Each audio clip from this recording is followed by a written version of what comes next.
அறிவியல் ஆராய்ச்சி அப்படிங்கிறது எல்லாமே பெரு நிறுவனங்களுக்கு இசைவா ஆதரவா செயல்படக்கூடியதான் இன்னைக்கு மாறிடுச்சு. பெரு நிறுவனங்களுக்கு ஆதரவா என்ன கொடுத்தாக்க தனக்கு ஆதாயம் கிடைக்குமோ அதை தான் இன்னைக்கு அரசு ஆராய்ச்சி நிறுவனங்கள், தனியார் ஆராய்ச்சி நிறுவனங்கள் செஞ்சிட்டு இருக்குது. ஆராய்ச்சியை தனி நபர் செய்ய முடியாத ஒரு சூழல் இருக்குது. ஏன்னா பெரும் பொருளாதாரம் வேணும். அப்போ யாரோ ஒரு பெரிய நிறுவனத்துக்கிட்ட இருந்து வாங்கி அவங்க பொருள் நல்லா இருக்கு அப்படின்னு சான்று கொடுக்கறதுக்காக தான் ஆய்வுகள் முன்கூட்டியே முன்முடிவு செய்யப்பட்டு தீர்மானிக்கப்பட்டு ஆய்வுகள் நடத்தப்படுது. அது ஆய்வுன்னே சொல்ல முடியாது, ஏற்கனவே தீர்மானிக்கப்பட்டது, அது அப்படியே நடந்துகிட்டே இருக்குது. ஆனா இன்னமும் தன்னிச்சையான சில ஆய்வுகள் நடக்கத்தான் செய்யுது. அப்படியான ஒரு ஆய்வு டெல்லியில இருக்கக்கூடிய அமைப்பு centre for science and environment அப்படின்னு சொல்லக்கூடிய அமைப்பு, இதோட இயக்குனர் டாக்டர் சுனிதா நரேன், இவங்க ஒரு பத்திரிகையை வெளியிடுறாங்க, ஜேர்னல்.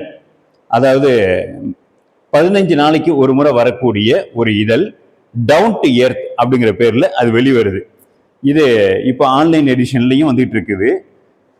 இவங்க ஒரு முக்கியமான தகவலை சொன்னாங்க, உங்க எல்லாருக்குமே கூட ஞாபகம் இருந்திருக்கும். பெப்சி, கொக்கோ கோலா இந்த மாதிரியான பொருட்கள்ல பூச்சி மருந்து இருக்குது அப்படிங்கிற உண்மையை வெளியில சொன்னாங்க. இது பாராளுமன்றத்தில் பெரும் விவாத பொருளானுச்சு, இந்தியா முழுக்க பேசப்பட்டுச்சு.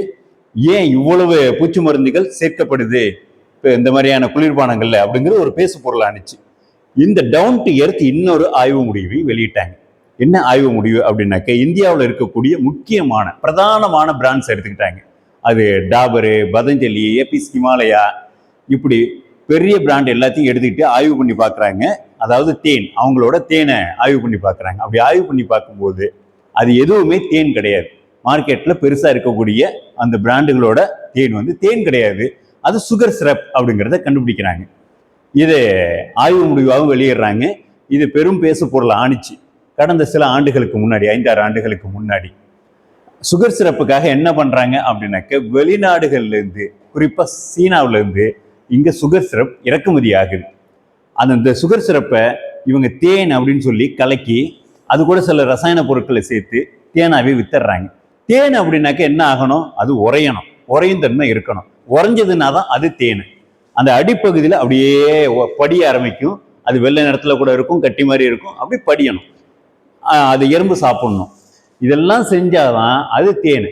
இல்லை அது அப்படியே உரையல, அப்படியே இருக்குது, ஒரே நேரத்தில் இருக்குது, எல்லா காலத்துக்கும் ஒரே நேரத்தில் இருக்கு. சீசன் வைஸ் மாறும். ஒவ்வொரு பருவ காலத்துக்கும் அந்த தேனோட குவாலிட்டி, உண்மையான தேன் மாறும். ஆனா அது செயற்கை செய்யப்படக்கூடிய தேனா இருந்தா எல்லா காலத்திலையும் ஒரே மாதிரி தான் இருக்கும். நிறம் ஒரே மாதிரி இருக்கும், கெட்டித்தன்மை ஒரே மாதிரி இருக்கும், சுவை ஒரே மாதிரி இருக்கும். ஆனா இது ஒரே மாதிரி இருக்காது. இயற்கையான தேன் ஒவ்வொரு காலத்துக்கும் சுவை மாறும், நிறம் மாறும், அடர்த்தி மாறும். இப்படி மாறிச்சுன்னா தான் அது இயற்கையான தேன். அப்போ இன்னைக்கு சந்தையில இவ்வளவு இன்னைக்கு செயற்கையான தேன் தான் இன்னைக்கு இருக்குது. அதனாலதான் நீங்க போய் பாத்தீங்கன்னா, ஒரு பிராண்டோட தேனை போய் எடுத்துக்கோங்க.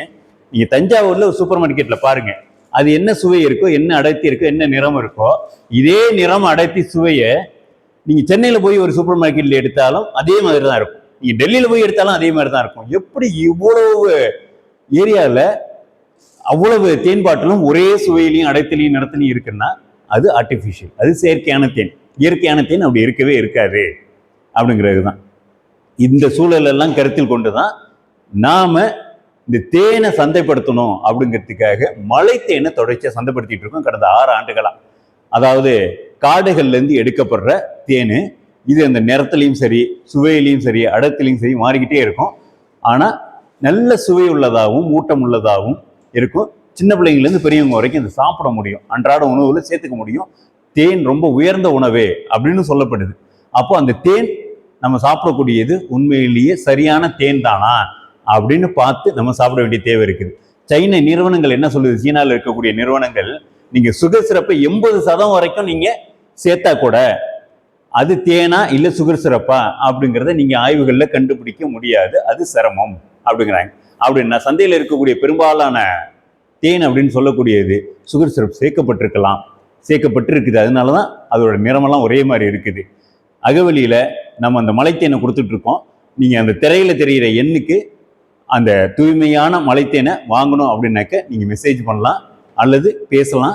பேசி உங்களுக்கு தேவையான பொருட்களை வாங்கலாம். இது மட்டும் இல்லாமல் நம்ம மரபு தின்பண்டங்கள், பாரம்பரிய மரபு அரிசி ரகங்கள்ல நிறைய கஞ்சி மிக்ஸி, சத்துமாவு இப்படியான பொருட்களும் பண்றோம். நீங்க எல்லாத்தையுமே வாங்கிக்க முடியும்.